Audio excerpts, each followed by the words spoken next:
한국사 속의 사랑. 불같이 뜨거운 두 번의 사랑을 한 부안 기생 매창. 이하우 흩날릴 재 울며 잡고 이별한 님. 추풍낙엽에 저도 날 생각는가. 천리의 외로운 꿈만 오락가락하노라. 매창은 37세의 요절한 천재 시인이자 기생으로 북쪽에 황진이가 있다면 남쪽에 매창이 있다고 알려진 여인인데, 기생으로서는 드물게 40여 편의 시가 남아 있어 예술가의 혼을 느낄 수 있습니다. 매창의 성은 이씨, 이름은 향금인데 선조 6년인 1573년에 태어나 광해군 2년인 1610년에 37세라는 젊은 나이로 불꽃 같은 삶을 살다가 세상을 버렸습니다. 자는 천양, 호는 매창이었는데 계인년에 태어났기 때문에 계생, 계월, 계랑이라고도 불렸습니다. 매창은 아버지 이탕종이 일찍 죽었기 때문에 어린 나이에 관기가 되었으나 10세 때에 이미 시를 지을 정도로 문학적 재능이 뛰어났습니다. 보상백운사, 사제백운간. 백운사 절에 걸어서 올랐더니 절이 흰 구름 사이에 있구나. 백운승막소, 심여백운한. 날이 저물어 스님이 흰 구름을 쓸고 있으니 내 마음을 흰 구름에 줄 수가 없네. 매창이 10세 때에 지었다는 시인데, 매창은 교방에서 기예를 배우면서 꿈 많은 소녀 시절을 보내다가 부안의 관장에게 순결을 잃습니다. 재능이 출중해도 한 번 기적에 오른 기생은 어쩔 수 없이 숙명을 받아들여야 했던 것인데, 그렇게 수청을 들고 순결을 바쳤으나 그가 떠나자 매창은 큰 충격을 받았습니다. 천재 시인 선비와 천재 시인 기생이 만나다. 고을의 관장들은 언제나 새로 부임하고 임기를 마치면 떠나버렸는데, 어린 매창의 순결을 가져간 관장이 떠나자 매창은 슬픔과 충격을 달래기 위해 시작에 몰두하고 노래를 부르고 검은고 연주에 열중했습니다. 그녀는 많은 시를 짓고 검은고 연주가 일품이었기 때문에 소문이 한양까지 알렸고, 매창의 명성이 높아지자 한양에서 불러올려 경적에 소속시켰습니다. 매창은 이때 이희경을 만나게 되는데, 고금소총에 수록된 기문에 새선비가 찾아와 동침하려고 했으나 유시선비의 시가 뛰어나 그와 동침했다는 내용이 있는데, 다음은 기문의 내용입니다. 하루는 유씨 성을 가진 선비가 개월의 기방에 가니 이미 최씨 선비와 김씨 선비가 먼저 와서 풍류객으로 자처하면서 개월과 담소를 나누고 있었다.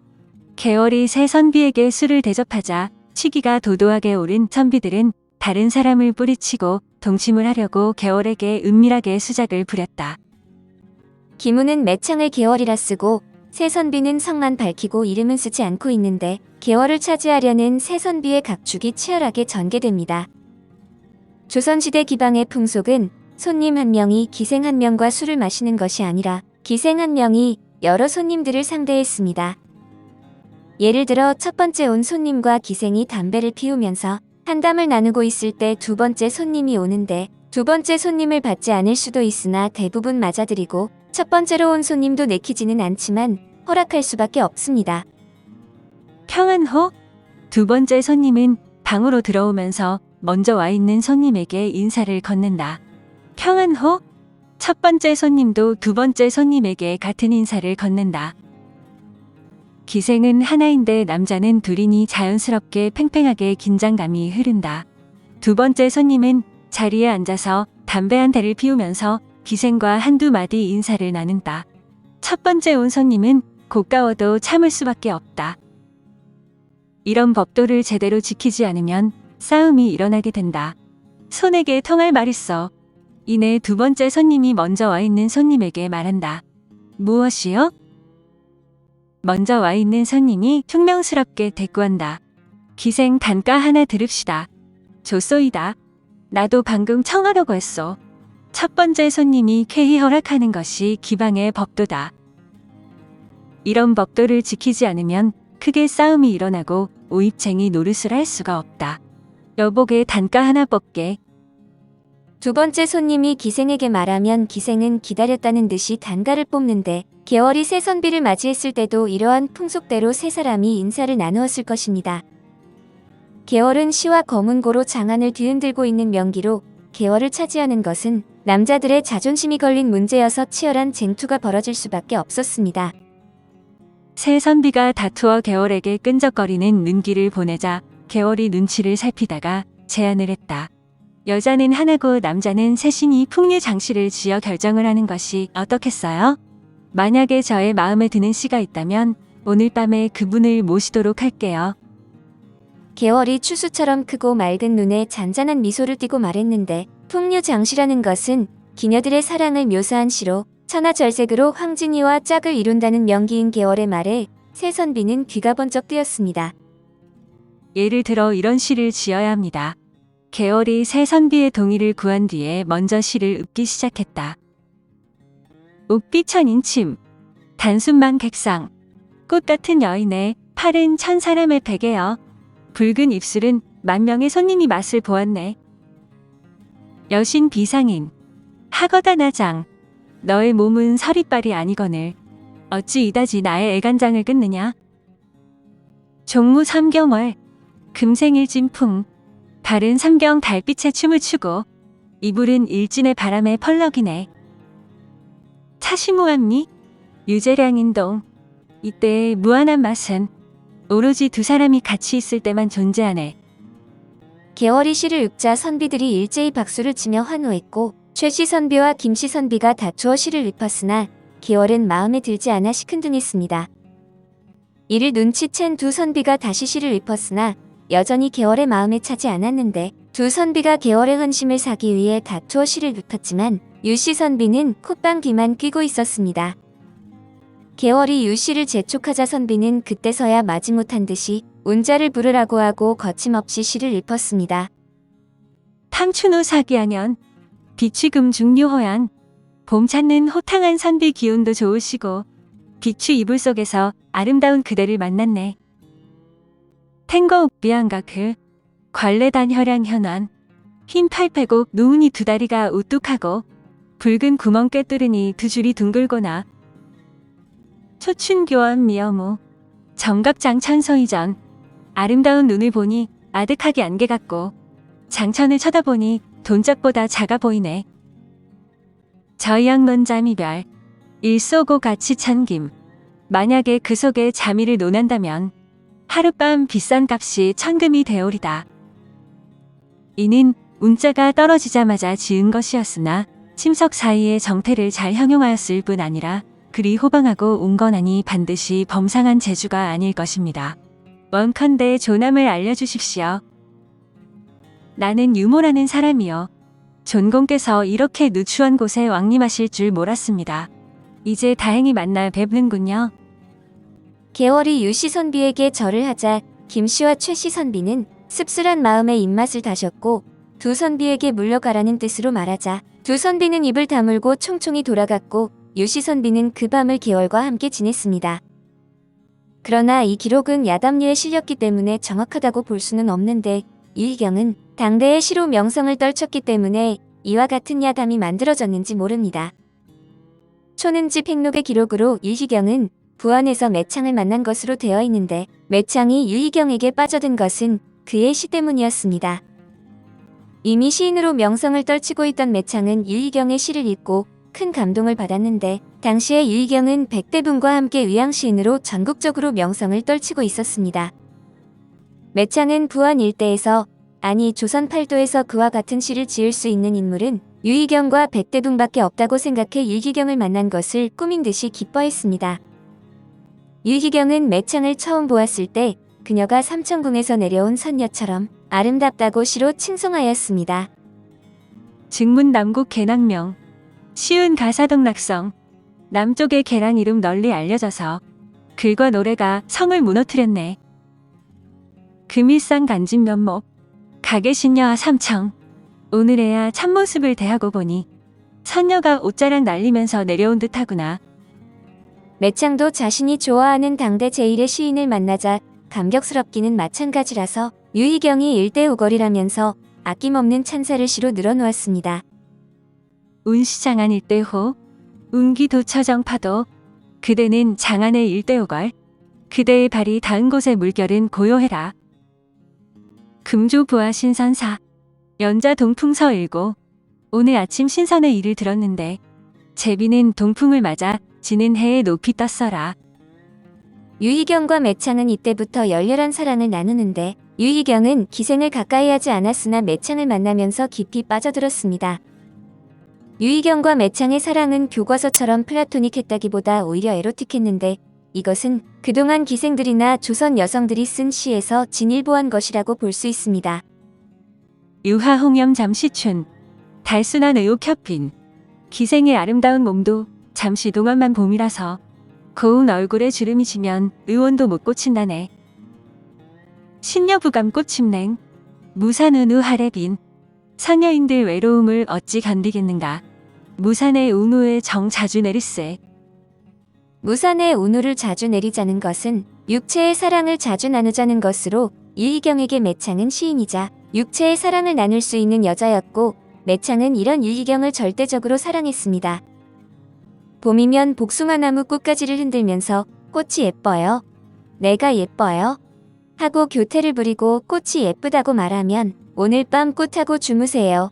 하고 눈을 흘겼다고 합니다. 그러나 기생의 사랑은 늘 정착할 곳을 찾지 못하는 법으로 유희경은 매창과 열렬한 사랑을 나누었으나 결국 떠나는데 매창은 열흘만이라도 더 있어 달라고 부탁하지만 유희경은 아쉽게 떠나버렸습니다. 유희경은 매창에게 첫 번째 연인이었고 아낌없이 사랑을 주었으나 님을 떠나보내는 매창의 가슴은 구멍이 뚫린 듯 했습니다. 유희경이 매창과 헤어지고 얼마 지나지 않아 임진왜란이 일어났는데 유희경은 이때 의병으로 출정해 공을 세웠고 평민이지만 정삼품 벼슬에 오릅니다. 매창은 유희경이 떠난 뒤에도 사랑을 했던 것 같지는 않은데 유희경과의 사랑을 읊은 시를 남기지 않았기 때문입니다. 매창이 남긴 사랑의 시는 특정인을 거론하지 않고 있는데 반면 유희경은 매창을 떠난 뒤에 그녀를 추억하는 많은 시를 지었습니다. 불같이 찾아온 두 번째 사랑. 매창은 바느질을 하다가도 떠나간 임을 생각하면서 눈물을 흘리지만 한 번 떠난 남자는 다시 돌아오지 않는 법이라 첫사랑을 묻어둔 채 새로운 사랑을 기다립니다. 그리고 기다리던 그 남자 이귀가 매창의 가슴속으로 성큼성큼 걸어 들어왔는데 이귀는 명종 12년인 1557년에 태어나 율곡 이이와 성운의 문화에서 수학해 문명을 떨쳤습니다. 선조 15년인 1582년에 생원이 되고 일부 문신들이 이이와 성운을 탄핵하자 여러 선비들과 함께 논변하는 글을 올려 스승을 구원했습니다. 1592년 강릉 참봉으로 있을 때 임진왜란이 일어나자 어가가 서행한다는 소식을 듣고 의병을 모집해 황정욱의 진중으로 갔다 다시 어가가 있는 평양으로 달려가 대책을 아뢰었습니다. 이덕형과 이항복의 주청으로 삼도 소무관에 임명되어 군사를 모집, 이천으로 가서 세자 광해군을 도와 흩어진 민심을 수습했습니다. 이귀는 채찰사 유성룡을 도와 가급으로 순회하며 군조를 모집하고 양복을 거두어 개성으로 운반해서 서울 수복에 크게 기여하고 장성현감, 군기시판관 김제 군수를 역임했습니다. 이귀가 매창을 만난 것은 김제 군수로 부임했을 때였는데 김제와 부안은 이웃한 곳으로 김제에서 잔치가 크게 열렸을 때 부안 기생 매창도 참여해 이귀의 눈에 띄었습니다. 내 가슴에 흐르는 피로 님의 얼굴 그려내어 내 자는 방 안에 족자 삼아 걸어두고 살뜰히 님 생각날 재면 족자나 볼까 하노라. 이귀는 매창이 가야금을 타면서 노래를 부르자 무릎을 치면서 탄식했는데 매창이 노래를 마치자 옆에 불러 술을 따르게 했고 이야기를 나눠보니 사서오경에 통달한 여인이었습니다. 매창도 이귀와 이야기를 나누면서 그가 관계하고 호방한 인물이라는 사실을 알게 되어 매창과 이귀는 그날로 사랑에 빠져 정을 나누었습니다. 매창은 이때 29세라 농염하게 무르익었을 때고 사랑에 목숨을 걸 수 있는 때라 이귀를 열렬하게 사랑했고 일기능을 만났을 때와는 또 다른 정염이 불꽃처럼 타올랐습니다.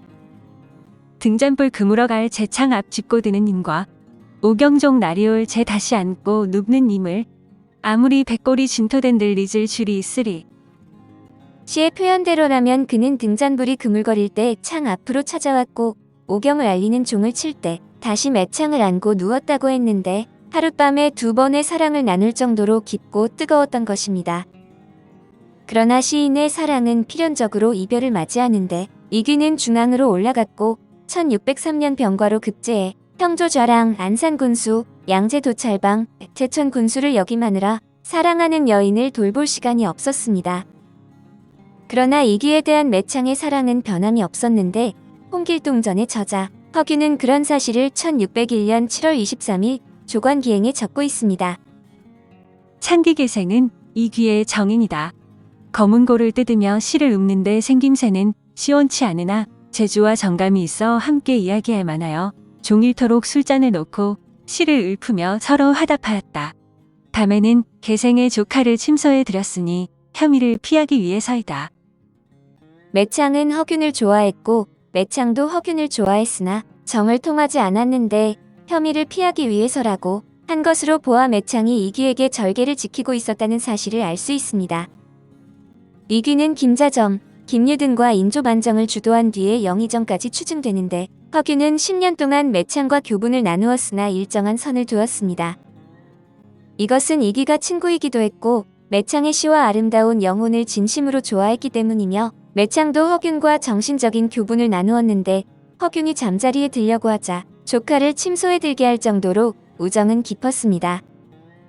복례산의 가을이 한창 무르익었으리니 그대에게 돌아가려는 흥취가 도도하오. 그대는 성성홍이 반드시 시골로 돌아오겠다는 약속을 어겼다고 웃을 거요. 그 시절에 만약 내 생각이 잘못됐더라면 나와 아가씨의 사귐이 어떻게 10년 동안이나 그토록 다정할 수 있었겠어. 이제 와서야 풍류객 진회에는 진정한 사내가 아니고 망상을 끊는 것이 몸과 마음에 유익한 줄을 알았을 것이요. 어느 때나 만나서 하고픈 말을 다했는지 종이를 대하니 마음이 서글프오. 허균이 매창에게 보낸 편지에서 알 수 있듯이 그들은 10년 동안이나 벗으로 사귀었고 허균은 매창이 죽자 가슴을 저미는 듯한 슬픔을 느끼면서 시 이수를 지었습니다. 등암 부용장, 현잔 비취군, 부용꽃 휘장의 불빛이 희미한데 비취색 치마엔 향기 아직 남았어라. 명년 소도발, 수거도 분, 명년에 복사꽃이 활짝 피면 설도의 무덤을 그 누가 찾을 것인가. 설도는 당나라의 유명한 여류 시인인데 허균은 매창을 설도에 비교하면서 그녀의 치맛자락에서 풍기는 향기까지 그리워하고 있었습니다. 오늘 한국 사속의 사랑은 불같이 뜨거운 두 번을 사랑을 한 부안기생 매창이었습니다.